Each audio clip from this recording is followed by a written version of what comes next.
Et bonjour à toutes et à tous et bienvenue sur la chaîne Easy Prono pour parler aujourd'hui de Première Ligue.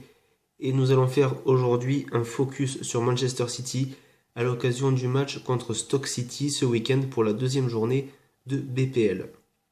Donc nous allons faire ce que je vais appeler un focus on Manchester City et comme je l'ai fait avec Manchester United, parler de leur mercato exceptionnel.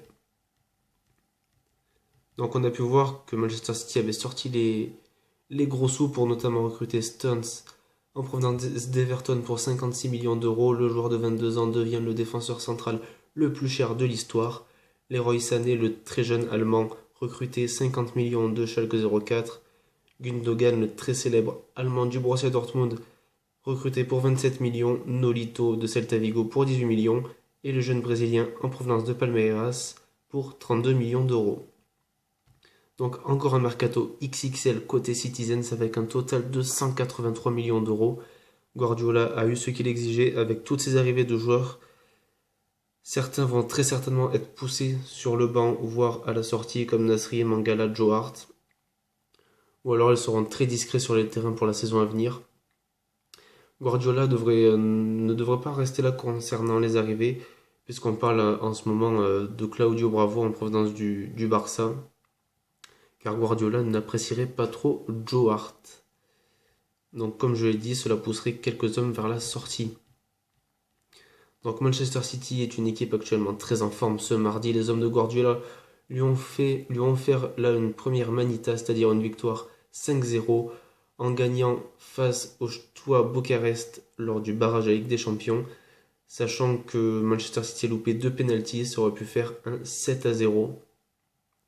Donc là, il n'y a pas de négociation possible. Manchester City sera en Ligue des Champions l'année prochaine pour faire mieux que l'année dernière, eux qui avaient battu le PSG pour s'offrir une place en demi-finale.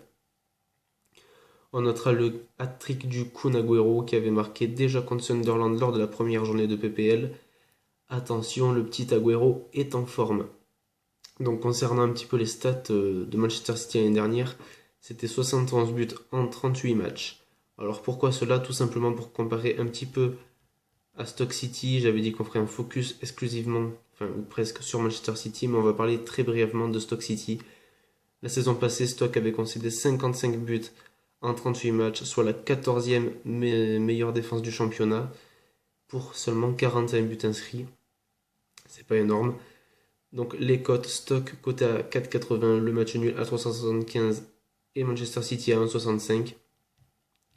Donc mon pronostic, donc on m'avait dit d'être un petit peu plus précis sur mes pronostics et d'oser un petit peu plus. C'est ce que je vais faire. Donc Manchester City en forme et en confiance confirmera cet état de grâce en battant Stoke City ce week-end. Donc je vous conseille de mettre un petit billet sur Stoke City. Et si je devais un peu compléter mon analyse, je mettrais Sergio Agüero buteur pour ce match, qui est coté à 1,70. Donc si ça vous fait plaisir de participer un petit peu, voilà, mettez votre pronostic en commentaire, ça me ferait plaisir un peu de comparer. Si vous voulez, mettez les buteurs, le score exact, enfin ce que vous voulez. Et je saluerai celui qui a eu le score exact et le meilleur buteur lors de la prochaine vidéo, si participant il y a. C'était Easy Prono, je vous souhaite une bonne soirée, une bonne journée et à plus.